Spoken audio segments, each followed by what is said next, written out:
တည်ငြိမ်မှုအားဆက်လက်ထိန်းသိမ်းရန်လုံခြုံရေးဖွဲ့များသည့်ဒေသခံများနှင့်ဝိုင်းဝန်းလက်တွဲပြီးနေညမပြတ်လုံခြုံရေးလှည့်ကင်းများဆောင်ရွက်ခဲ့ရန်ဇွန်လ23ရက်ည8:45မိနစ်ခန့်တွင်စစ်တွေမြို့အောင်မင်္ဂလာရပ်ကွက်ချင်းပြန်လမ်းသို့အကြမ်းဖက်ခြင်းနှင့်မီးရှို့ရန်မတင်ကြဖွယ်လူတစုရောက်ရှိနေကြောင်းစုပူမှုနှင့်အကြမ်းဖက်မှုကိုမလိုလားသောဒေသခံပြည်သူများကအချိန်မီသတင်းပေးပို့သဖြင့်အဆိုပါနေရာပတ်ဝန်းကျင်နှင့်အနီးဆုံးရှိသည့်လုံခြုံရေးလှည့်ကင်းအဖွဲ့များကချက်ချင်းရှင်းလင်းရန်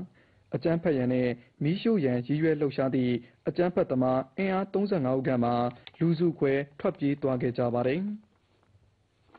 ထွက်ပြေးသွားသည့်အကြမ်းဖက်သမားများနောက်သို့တပ်မတော်သားများနှင့်မြန်မာနိုင်ငံရဲတပ်ရင်းမှရဲတပ်ဖွဲ့ဝင်များကလိုက်လံရှင်းလင်းရှာဖွေရန်ဒေသခံပြည်သူများ၏ထပ်မံသတင်းပေးမှုကြောင့်ည10:50ခန့်တွင်ချိန်ကုန်းနှင့်ရက်ကွက်ရေတွင်းလမ်းရှိနေအိမ်2အိမ်တွင်အိမ်များမီးရှို့ရာမှာအသုံးပြုသောမီးစာတပ်ပြီးအသင့်ပြင်ဆင်ထားသည့်ဓာတ်ဆီပုလင်း28ပုလင်း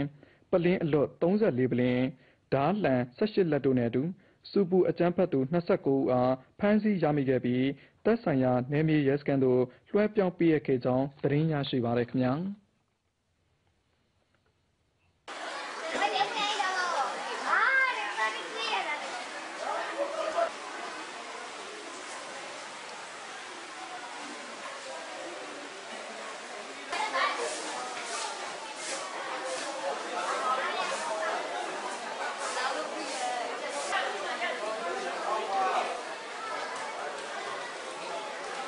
မောင်းတော့မှာပဲ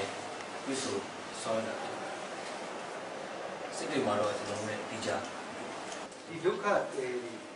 ရေးကြည့်ရစားဖို့ခုနကလေးပါရှိပါစီးပွားတော့၆ပါလာမယ့်ကိစ္စတွေဒီဒုက္ခတွေနော်ဆက်လက်ပြီးတော့ကောင်းကောင်းမွန်တက်ရှင်သန်မှုနံပါတ်1ဦးစားပေးဟိုကကျောင်းလာပြီးတော့ပြေးလာတဲ့ဒုက္ခတွေရှိပါတယ်ကျောင်းလာပြီးပြေးလာတဲ့ပုံကိုယ်တွေတပည့်လုံးမှာဘေးရှင်တော့မှပြန်ပြီးနေရတာလေစစ်တွေကုန်းနှဲရက်တော့ပါကျွန်တော်တို့23နေ